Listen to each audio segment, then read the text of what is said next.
A Plaguelands Media production. Hey everyone, this is Hugh from Plaguelands Media bringing you another book review today, so cheers.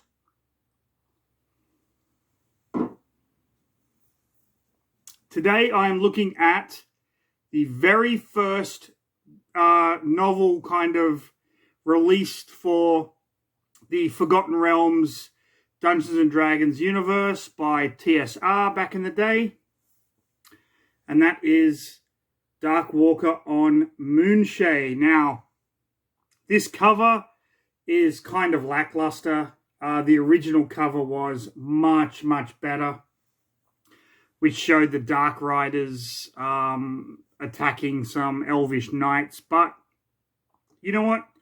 It is what it is. I'm just happy that these books are all still available now on Kindle and audiobook, if that is what you kind of prefer. Now, Darkwalker on Moonshae, this is an interesting one. Not because it was the first Dungeons and Dragons novel in the series or whatever, but it's actually the first book in the first trilogy that I ever read in the Forgotten Realms kind of universe. But here's the thing, I didn't read this one. I read the third book. My very first Dungeons & Dragons novel was book 3 in this trilogy. I just saw the cover in a bookstore, Color Code bookstore at the Penrith shopping mall, thought the cover looked awesome. My parents bought it for me, read it, loved it. Had no idea who the characters were, had no idea what the fuck was going on. Still loved the book. And that is a testament to the author, Douglas Niles. Now, did I actually read the trilogy itself back in the day when I was in high school? Or I actually started in elementary school and then went on to high school? No, I didn't. I read Darkwalker on Moonshae, and I read Darkwell, which is book 3. Never read book 2. I'm currently reading book 2 at the moment, purely for the sake of reviewing it for all of you, and absolutely fucking loving every minute of it. But as it stands, this was my second time reading Darkwalker on Moonshae. Now, you have to understand how important this book is. Authors like R.A. Salvatore, who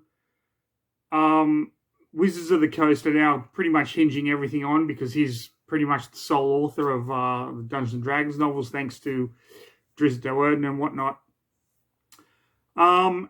He credits Douglas Niles with kind of giving him the opportunity. He read the book and loved it, and it blew his mind, and then he got the opportunity to write The Crystal Shard, and it kind of goes on from there. So this book is important in the scope of the Dungeons and Dragons novels and the Dungeons and Dragons trilogies. What I don't understand is why the fuck are we getting absolutely shit programs on Netflix, on Disney Plus? Now, I'm not saying all of them are shit. I'm saying a majority of them are shit.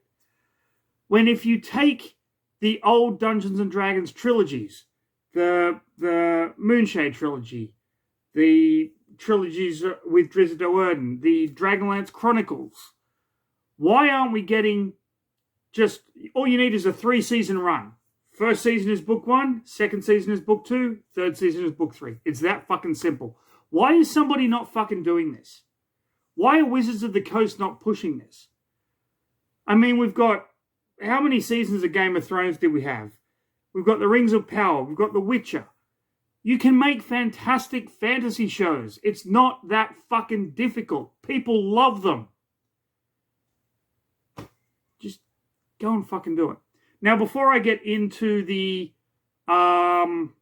review of Darkwalker on Moonshae, which is going to have spoilers, of course, I need to talk about where this is set in the Forgotten Realms. Because remember, this is the first one, and the Forgotten Realms, Faerun, is a vast place.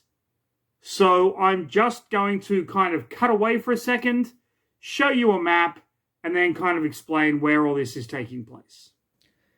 So this is a map of Faerun. This actually came with the 3rd edition Dungeons and Dragons Forgotten Realms guide. If we zoom in here, we see the Sea of Fallen Stars. Kind of come across and we see all of the great places that we know and love. All across here. So when you zoom out, this is the world that Douglas Niles had to play in. And where did he decide to set his books? Down here on the Moonshae Isles. Primarily, right here. Although he had kind of all of this to play with, but he set his first book right here at Caer Corwell. So, when R.A. Salvatore wanted to write, he kind of realized he could open it up a bit, and he went on a different route, and he went up here to Icewind Dale. And then other authors have primarily set their books kind of everywhere else, down here in Chult and whatnot. But you can see how vast this kind of world is. And to confine the first book to this one island was really ambitious. But that paid off. It really did. So, I'm going to quickly jump back and then we'll get into the review. So you can see from that map that we're dealing with a very kind of small area of Faerun, of the Forgotten Realms. And as such, the reader is not really treated to the vastness of what the realms offers. In fact, there are really only 2 gods kind of at work in this one area. The Earth Mother, who is really a manifestation of Shantia, the goddess of fertility, and Khazgoroth the Beast, who is in actual fact an avatar of Baal, the god of murder, but we don't really find that out until the second book in the series. We just know that Khazgoroth the Beast is the main antagonist, which was a little confusing to me. When I read this, like reread it now, I always assumed that Khazgoroth was the avatar of Malar the Beast Lord, but no, he's in fact, according to the Forgotten Realms wiki, an avatar of the god of murder. Now, for those of you that are kind of new to the Forgotten Realms, you might not recognize who Baal is. That's because Baal died during the Time of Troubles, which was a fantastic era transitioning between 2nd edition and 3rd edition, but I'll get more into that in another video. But until then, you know what? Let's just jump right into my next episode of Read a fucking book. Read a fucking book. Read a fucking book. Read a fucking book. People. Now, I'm going to say this straight off the bat, and please don't take this as any harsh criticism or whatever. Do not listen to the audiobook of this novel because, in my opinion, it sucks. And the reason it sucks is because the narrator of the audiobook just has a flat monotone voice and the intonation is weird, and it really doesn't work. If you can, read the novel, or like I did, read the Kindle version. So we have a few main characters in this book. Like any good fantasy novel, you've got to have that kind of well-rounded list of characters. We've got Tristan Kendrick. He is the priest of Caer Corwell. Caer Corwell is on the island of Gwyneth. It is one of the islands that make up the Moonshae Isles. It is not the main island. And his father is the king of this place. Tristan is a disappointment in his father's eyes. We have Robin. Robin is Tristan's kind of adoptive stepsister. We don't find out, or we don't really know who her mother is, but Tristan grew up with her since he was 3 years old. His father, the king, kind of took her in and raised her as his own daughter. We have Poldo. Poldo is a halfling. He comes from Littletown, or whatever it's called, that's just near the castle, and he is a good friend with Tristan and Robin. Then we have Dareth. Dareth is a character we are introduced to in the first chapter during this festival, where he tries to rob Tristan of his coin purse, and Tristan kind of captures him, and Dareth doesn't realize what he's done. He is from Kalisham, which is kind of like this desert town that's run by Pashas and whatnot. We find out more about that later.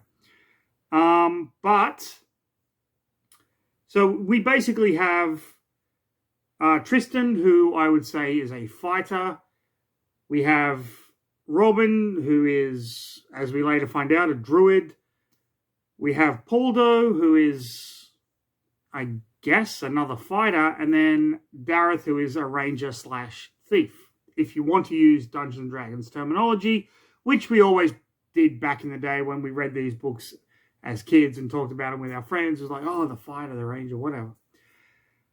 There is another important character in this book, and that is Canthus.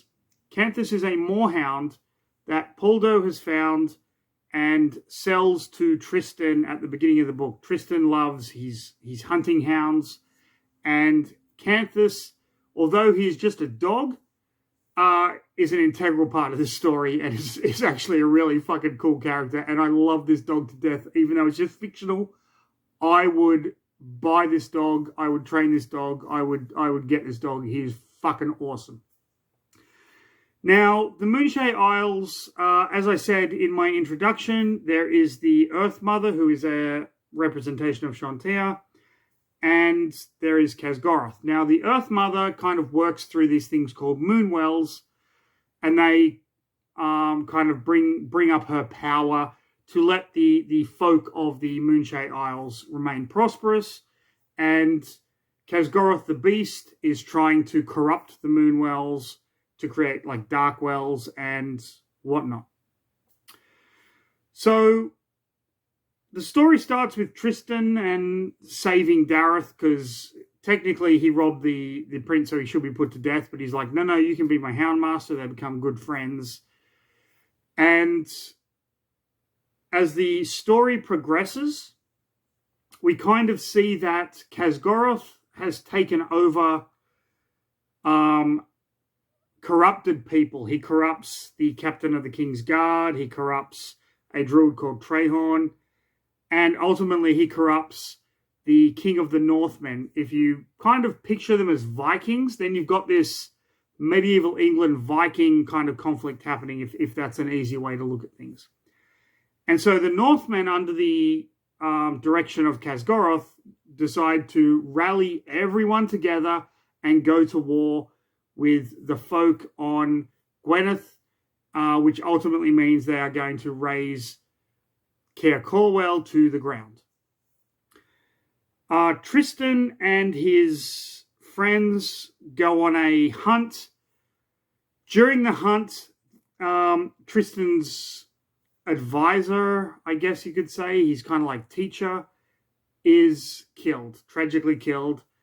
And they all because they end up going after a group of furbolgs. Now, this is the interesting part. In 2nd edition Dungeons & Dragons, furbolgs were an evil race of giants. They were misshapen, deformed, evil giants. In 5th edition Dungeons & Dragons, you can play as them. You can be a furbolg character. the perception of this race of giants has changed drastically since first and second edition to now. I thought that was really, really interesting. So they the captain of the guard, Tristan's mentor is killed. They take his body back to Caer Corwell. In the meantime, one of the guards is seduced and corrupted by Khazgoroth, who has this kind of ability to warp and corrupt people. On the way back, they meet a bard called Karen, and Karen is actually journeying to Caer Corwell to give Tristan's father some news. He, however, cannot stay there and has to journey back to Caer Callidare, which is the kind of main stronghold of the Moonshae Isles. So we have Tristan's father blaming him for the death of Arlen, his mentor. And then what happens is Tristan and Robin get a sign. The bard Kellen's eagle comes, and they know that something's happened to Kellen, so they have to go and rescue him. So they take some horses, and they take Poldo, and they take Dareth, and of course Canthus, and they go off to rescue Kellen. They find him trapped by furbolgs, and while they rescue him, Tristan comes across a sword long since forgotten, the sword of the first High King of the Moonshae Isles, the sword of Cimrich Hugh, and he kind of takes it, and they all take some kind of weapons from the Furbolg's kind of treasury. They rescue Callan, but on the way back, they discover this army of Northmen has started decimating everyone. Like, they're coming down and working their way to Caer Corwell, where they plan to kind of raze it to the ground and take over Gwyneth as an isle. All this time, as this is happening, we are getting snippets of the Earth Mother's three children. There's the Leviathan, which is a whale. There is the Pack, which is like thousands of wolves. And there is Karen, which is a unicorn. And as these kind of children of the Earth Mother are slowly trying to halt this advance of evil, they are systematically getting kind of picked off.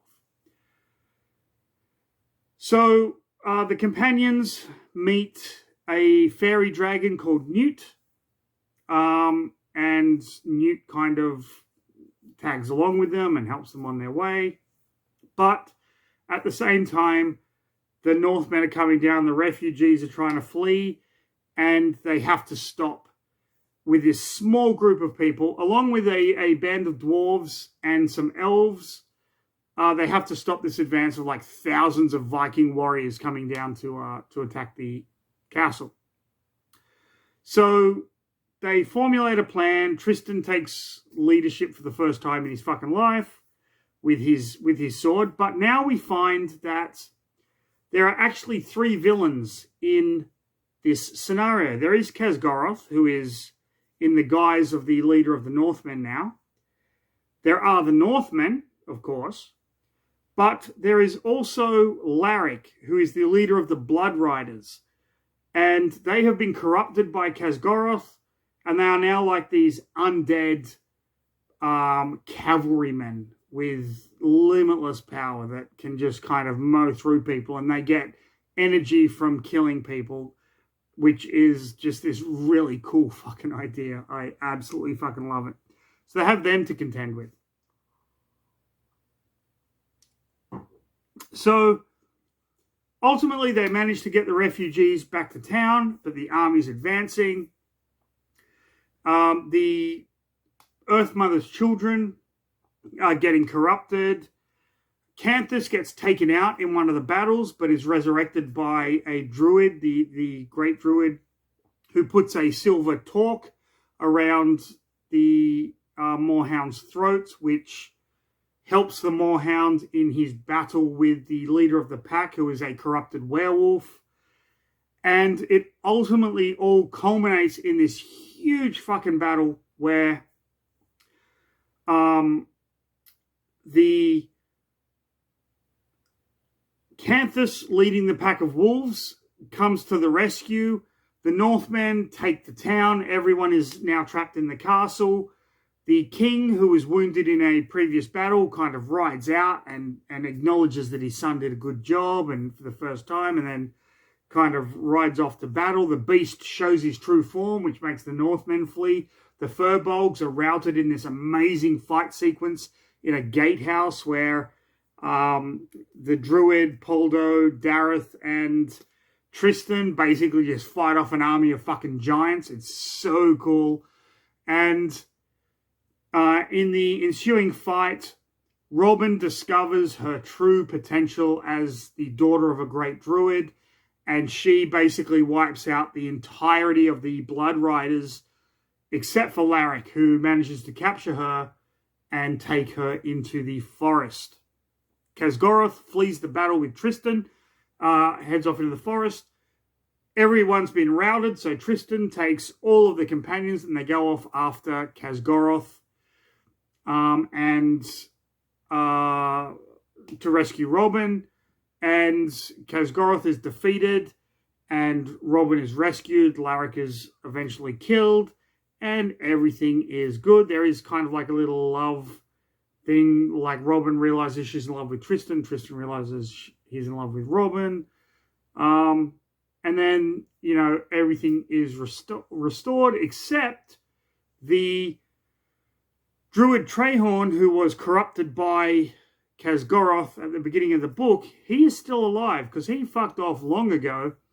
And he manages to find the last remaining piece of Khazgoroth, the Heart of Khazgoroth, which he takes and then he leaves, and that will be resolved in a future book, I am presuming. All in all, holy shit, was this book a hell of a lot of fun. Douglas Niles can write fantasy. We know that. He's written books for Forgotten Realms, Dungeons and Dragons, all that stuff, Dragonlance, the whole fucking gamut of it. The battle scenes were dynamic. The characters were great. The deaths were actually quite touching. There are a few character deaths in this book where you have to kind of take a step back and go, fuck. Not only did I not see it coming, but that kind of hit me because you grow attached to these fucking people. There's a character introduced about halfway through the book called Gavin.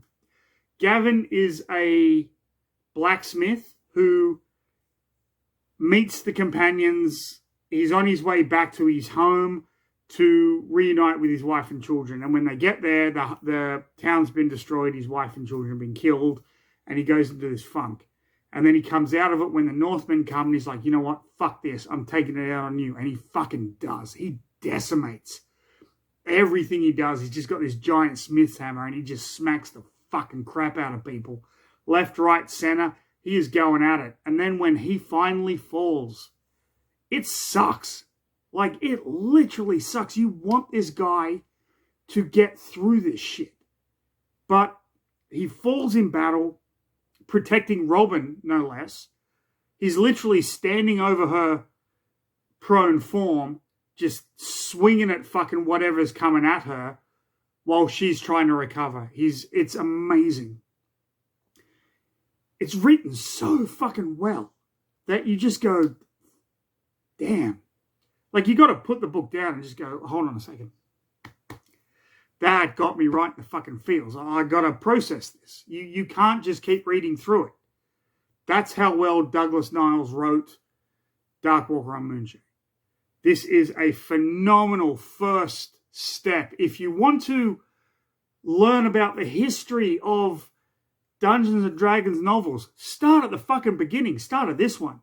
It's well written. It's well plotted. The characters are really well defined. Tristan Kendrick, you fucking hate this prick at the beginning of the book. Like, everything he says and does, you're like, dude, you're a fucking cunt. Like, if I was part of his little circle at the beginning of this book, I would bitch slap that motherfucker back to high heaven. He's like fucking... all right, I'm just going to put this out there. He's like an early Justin Bieber, where, yeah, he's got talent. He can swing a sword and whatnot. He can hunt and all that kind of stuff, but you just want to bitch slap that motherfucker back to high heaven. As the book progresses, you're just rooting for him. And as this was the first book, okay, you literally don't know who is going to come out of this one alive. And I really applaud Douglas Niles for that, because there are some points there where I thought characters are going to die. Now, granted, I had read Darkwell, which is book 3, so I knew who was in that book, but that was a long time ago. There were points where I'm like, no fucking way you're killing this fucking character off. The dog. Sweet Jesus. The minute that dog was smashed in the skull, which is literally what happens to Canthus. He gets smashed in the skull by a Blood Rider. I was just like, no, I'm putting this fucking book down. Because I couldn't remember if Canthus was in Darkwell or not. And then, sure shit, Canthus is fine. Canthus is pretty much the hero of this whole fucking thing. But, oh my God, was this a fun, exciting, enjoyable fucking read for being the first TSR, Dungeons & Dragons, Forgotten Realms fantasy novel. So I cannot recommend this enough. I'm going to leave this review there. Just go out and read it. If you do listen to the audiobook, do it drunk or something, please. Because it's not very well done. But this has been Darkwalker on Moonshae by Douglas Niles. If you enjoyed the video, please like, subscribe. Leave a comment if you've read the book or if you've read other Forgotten Realms or Dragonlance or Eberron or Greyhawk novels. Leave a comment as to what you want me to read, because I'll fucking read them all. Seriously. I love this shit. But most importantly, stay safe. Have a fantastic rest of your day. And of course, as always, please read a fucking book, people.